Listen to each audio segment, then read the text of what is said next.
Well, first, welcome for coming at the hour of lunch. I'm also suffering and I'm hungry, so I will try to be fast. I only have 20 minutes. I'm here to speak about privacy in practice for self-hosting. And when I say self-hosting, it's not only for hosting your own stuff, it's for hosting for other people. Because when you host your own stuff, usually you do not have privacy with your own data. I would like to ask to people to not take too much picture of me. If possible, 0. It's a talk about privacy, so I expect people to respect that. Quickly about me, I'm a system administrator working at Red Hat in the open source and standard team. We help upstream projects with various things such as community management, event management, design, and in my case, cleaning everything the developer did on the infrastructure when everything is broken, which is a topic quite interesting. So I do a lot of security stuff, and I try to care also about privacy for community. And I have a very strong opinion, as my coworker can attest. So, yeah, what is privacy? For me, privacy, it's linked, as I say, to security, which is linked to CIA, not the bad guy in the James Bond movie, but confidentiality, integrity, and availability, especially the part about confidentiality, where you want your data to be kept secret and, for example, not being used by bad actors, and which is something that usually happen when you start to trust Google, Amazon, Facebook, and etc., etc. As I assume that there is maybe some people who were not here since the beginning of the track and are just listening because I'm here, I want to remind quickly why the GAFA are bad for privacy. So first, it's a question of contradictory incentive. On one hand, I know people there and I know they want to protect privacy. On the other hand, the whole business model is getting private data and reselling them. So you cannot really get something completely private when you need that to get money and to live, like getting bread, getting food and everything. It's quite important for them, as it is for me. Sometimes they fight back against government, and well, sometimes they do not. And the main, and I think the biggest issues, the ones that we tend to forget, it's the lack of diversity in technology. When you are someone in San Francisco, it's easy to say, yeah, I want to share all my picture on whatever Google decide to do, because nothing bad will happen to me. Well, when you are someone in some restrictive country, and more restrictive than the current USA, I will not make joke about it, right? Not now. Well, maybe you have a different point of view, but you are not working at Google, and maybe Google is not asking you anything, because you are just a user. Well, maybe they will not take care of anything you want. And that's where self-hosting is quite important, because it goes privacy beyond TLA. So it's not TLA's control system, it's a 3-letter agency, like NSA, FSB, or DGSE, which is 4-letter, but you see the point. And in order to do that, you need to think about the trace model, which is basically try to decide areas what people want to do, like bad guy for generic bad. So most of the time people say, yeah, there is a state-level adversary, and there is NSA and China, and everything wants to get to me. Most of the time, no, unless you are a terrorist. And if you are, please do not ask questions about I'm a terrorist, what can I do during the question, because they are recorded. At worst, what you can get is the cops. There is a lot of people doing activism, and sometimes cops just knock on your door saying, oh, you wanted to organize a protest against that whatever social stuff, environmental stuff and everything. Like, we have to ask you some questions. Sometimes they go to the wrong person, sometimes they go to the right and everything. And sometimes, while you are just attacked by your coworker, that guy that you decided to kill at a quake, your ex-lover with a abusive guy, maybe your neighbor because you say that his dog is really loud and you call the cop on him, or your family because you are a BSD user and they are all Debian hardcore user and they do not need to know. So yeah, and when you think about it, privacy leak can be anything. One of the most common examples is IP address. People say it's bad, but they never explain why it's bad. So for example, let's say that you are on IRC. You connect, so that's me connecting on from some provider. I join the FOSDEM channel, and then there is someone else, Adrien, who is maybe here or not here. He was speaking 1 hour ago, and he connects from the same IP address. So based on that, you think, yeah, maybe they are at the same place. And depending on the circumstance, maybe they are at the same workplace, which is fine if we are working together. But maybe we are not working together, and why am I in the office of Adrena? Maybe we are at the same home.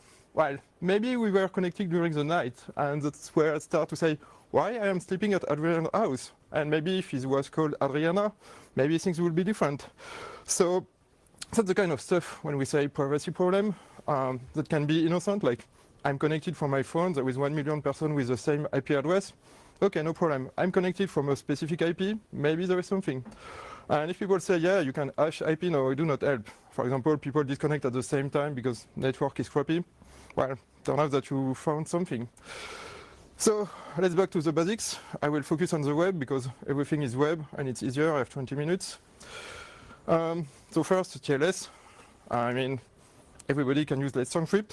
You have to use it. There is no reason to not use it, or at least no good reason.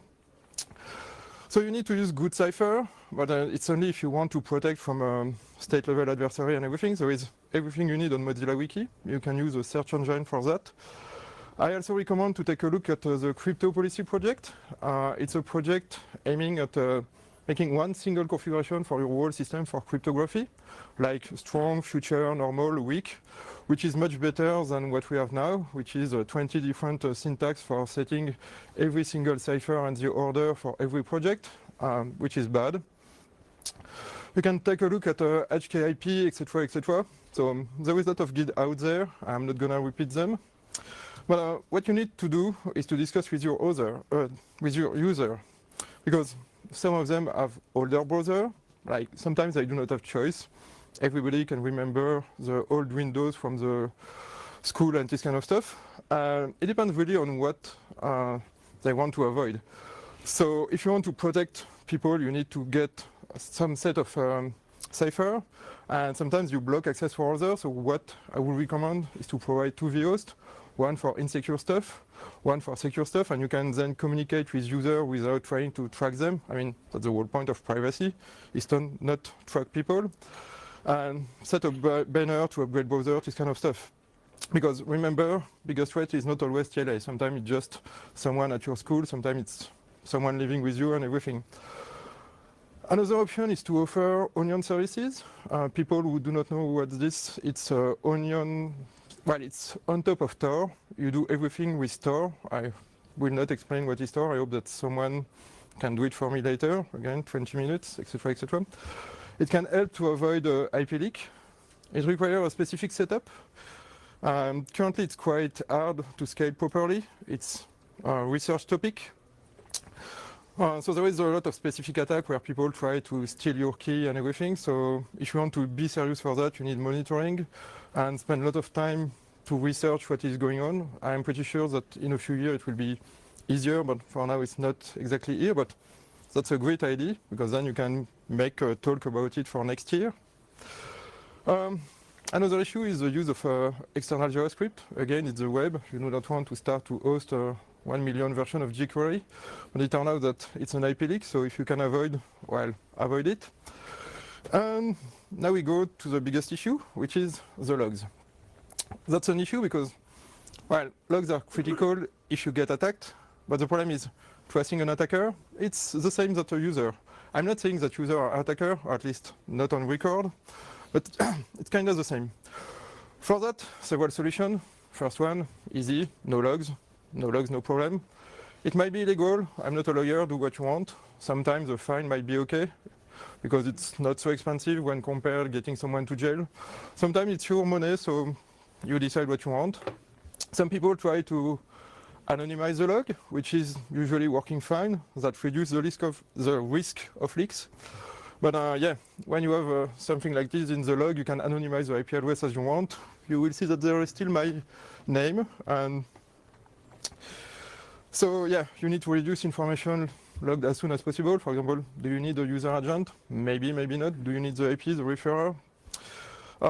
One interesting trick is to use an ID for each user, and you keep the mapping of ID out of the log. So everything will be user number something, and someone asks for the log. Well, turns out that if they do not have that mapping, because it's not on the log, you cannot do much. So that protects against accidental leak. For example, cut and paste on bug tracker, or automated cut and paste on bug tracker, discussion on IRC and everything. It might or might not frustrate TLA, which might or might not be a good idea. Again, it depends. And it's also nice because it is username change. Sometimes you do not want to keep a nice guy from some department and get Mr. Nice Guy, or if you change name because you are married, this kind of stuff. Obviously, you need ACL for the log. If possible, separation of access, which means that you need to have more than one admin, which can be hard. If you want to avoid abuse, there is a 3-step audit, audit, and audit. If possible, no direct access to log. You can use something like Elasticsearch, but I cannot recommend the tool because it's quite hard to install and it's not exactly good from a security point of view. But something like this, but not this. If you can get a public trail of who reads the logs, that's usually prevent people from abusing that. If you know that if you are looking at the same person every day, maybe people will not do it. There is the issue of long-term storage. Either you decide that you do not do that, because who cares, or you decide to use aggregate log. In the end, you need to decide why you need logs in the first place. Maybe if you have that for 1 week, it will be sufficient. Maybe you need 1 year because this is the law. Maybe, so you need to think about what you want and what you need. Another issue to keep in mind is backup. So obviously it needs to be encrypted. I say obviously, but people do not do that. You need to test them. I mean, people have seen what happened to GitLab. You need to remind. One interesting question is what to do with backup when a user leaves. And that's quite complicated because sometimes a user leaves, but it's not the user. Someone gets access to the password, decide to destroy the account. What do you do? If you do not keep backup, it's fine when people want to disappear. If you keep backup, well, if someone makes someone else disappear, you can save the day. Usually what people do is 2-step cleaning. Like you say, okay, we clean the backup in 2 weeks in case you change your mind. But that's also the kind of trick that Facebook is using, so that's not great. Yeah, whatever you do, leak and error do happen. There is no perfect choice. Something also that I try to recommend is to use open infrastructure. So you publish the configuration. That make harder to do something fishy, like deciding suddenly to collect more information. You cannot do that without being seen. In practice, not much people will read, but at least it's better. It builds trust with user. It allows people to fork and decentralize. This is decentralized internet room, so it's good. If you want more information, there is a website that just started 2 weeks ago. And if people have lots of money, you can go to Scale in South California. There is a whole day dedicated to that. Another one interesting thing to take in account is centralized authentication. So for me, it's great. I mean, it's easier to audit and debug. That's why the cat is smiling. It permits to have 2-factor authentication more easily. But at the same time, it's easier to trace people because the same people will connect on one central system and it will have the same name everywhere. And most of the time it requires upstream work. So I know that, for example, Framasoft, which is a group providing services, do not want to set up central authentication for political reasons. So again, no perfect solution. So you need to be proactive, look for a way to attack privacy, which basically means be a stalker. Let's be clear. You need to think about sharing policy. I would recommend to see what Mozilla is doing. So they have 6 principles. The first one is no surprise. Surprise is great, but only for Christmas as birthday. You need to tell people what you do. That means that you need to make sure that they understand. Basically, do not get a lawyer to write a document to explain that. Usually do not work. So it needs to be tested with user, discuss with user, make sure that they understand something and not something else. You need to make sure that you give them real choice. Again, that needs to be clear. You need to discuss with user everything. You need to have sensible default. If you create a system for blog, a blog is supposed to be public. If you create the same system for a private diary, it's supposed to be private. It's technologically the same stuff. You write stuff and it's recorded, but the default will be different. Of course, you need to limit the data. Data that you do not have are data that cannot be leaked, that can only be private.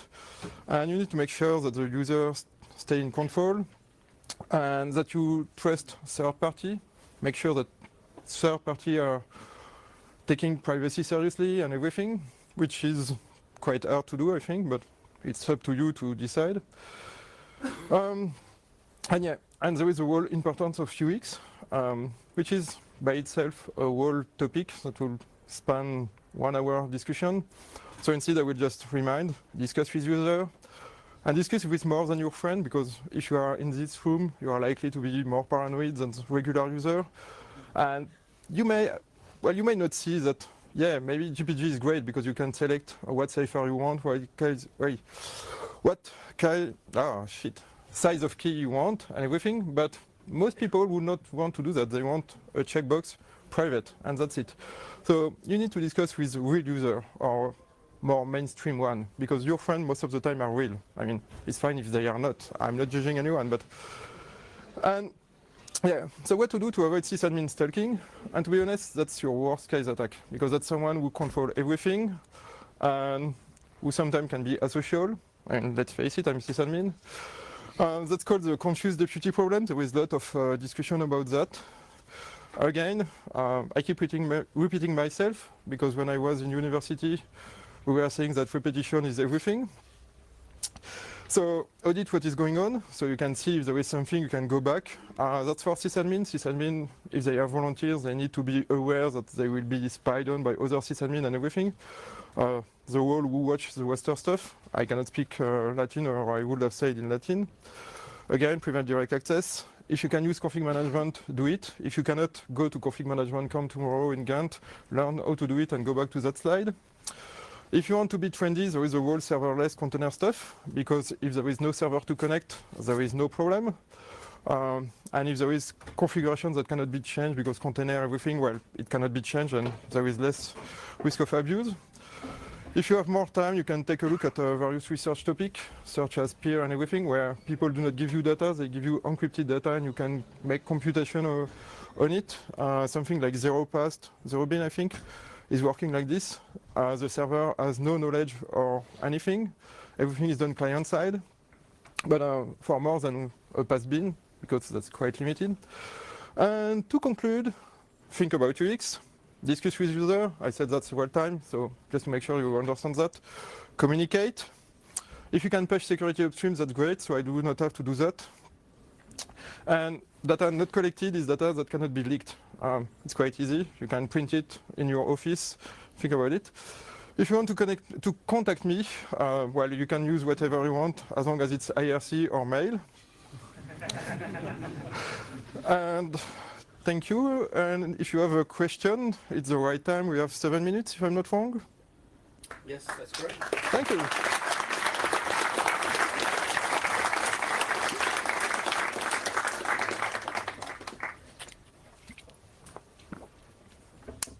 If you do not have any question, I'm okay with people clapping for 5 minutes, just for my.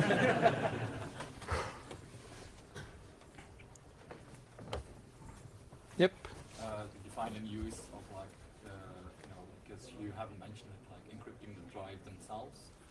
Is it actually worth it for like servers and things and so on, or are you just of the opinion everything should be stateless? You shouldn't report any data if you don't have to, and basically the data itself should already be encrypted. So the question is it worthwhile to encrypt a disk in a server if you do not log anything and if the data are already encrypted? It depends, because you can still have someone going to the data center, taking the disk, pretending like there is power cut, changing the data, and then putting it back. That's unlikely to happen, but that's something that can happen. And the other problem is, even if we need to encrypt the data, sometimes you just take out of the box software, such as, I don't know, webmail, and most of them do not have encryption right now. You can add it, but it requires to be able to code, that requires upstream to accept, and everything. So if you want to get something fast, maybe not. And no matter what you do, there is stuff that you cannot encrypt. For example, you want to make sure that people do not know who can access the server. There is SSH key. You cannot encrypt them. I mean, they need to be in clear text when the service is started and this kind of stuff. So I'm pretty sure it cannot hurt too much to encrypt the data. Then, of course, it becomes complicated because you need to have a specific initrd, you need to have some specific process. I know that people at Red Hat are working on that. You can take a look at Nathaniel McCallum work. He is likely giving a talk somewhere at FOSDEM about it, so watch the recording. But for now, the people who are doing that are just using out-of-the-box initRD stuff with drop-beer, where someone connect and decrypt, and that works fine. You have more downtime, so you have to decide if it's okay or not. Again, there is no perfect solution. You just need to decide, is it worthwhile, isn't it worthwhile? You can try and then change back, because that server, they are supposed to be throwable. And again, config management, reinstall everything, etc., etc. So it depends. No one has any question I cannot answer, but confuse people like this. Yep. I was thinking about doing self-hosting for my house, and then I immediately bumped into the problem where you have the access to the machines, because you have the access on the machine on the hardware level. And so there is access to the machine on hardware level. Yep. I have laptop servers running at home. So I was wondering how to make sure that the users, their privacy is there while still having servers at my house. It's much easier if I do if I use a hosting service and I put my server somewhere in the data center, because then most of the times the access to those servers is audited. Whilst if it's a laptop at the house, nobody knows. So there is no way for me to prove to my users, if there would be any, that I am not tampering the machines. Is there a way to deal with this? So the question is, if I do self-hosting in my house, I cannot prove to people that I'm not doing anything with the server. I think you cannot prove it, because even if it's a data center, if you pay for it, you can likely access it. I can say, yeah, I'm hosting something on a data center from OVH, which is a famous European provider. And if I pay enough, like if I do not take the cheapest possible way, well, I can get access to the rack and do whatever I want. And even if I do not have access at the hardware level, well, I'm root, I can refresh the BIOS, I can do whatever I want.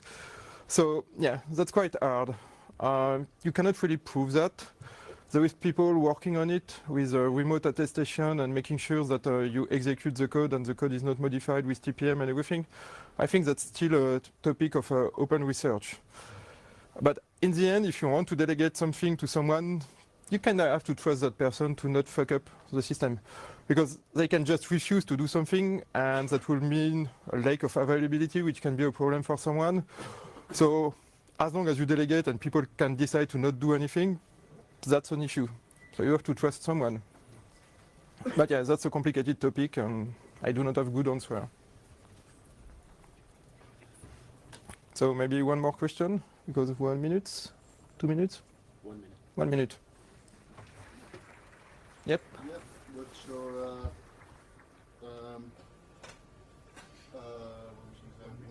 preferred hardware stack to use? Obviously aiming at Intel management, handling backdoors and that kind of stuff. So I tend to prefer some. Oh yeah. What is my preferred hardware stack to use? Well, it depends on how much people I need to host. For work, while we are basically getting expensive server because we want to get lots of memory to run Jenkins, great, and everything. At my home, when it's me paying out of my pocket with my electricity and everything, I just get cheap possible board. Either Raspberry Pi, because people are throwing them away and it cannot be cheaper than free, or getting BeagleBone because it's well supported by Fedora 25 and I can add TPM for crypto acceleration and this kind of stuff.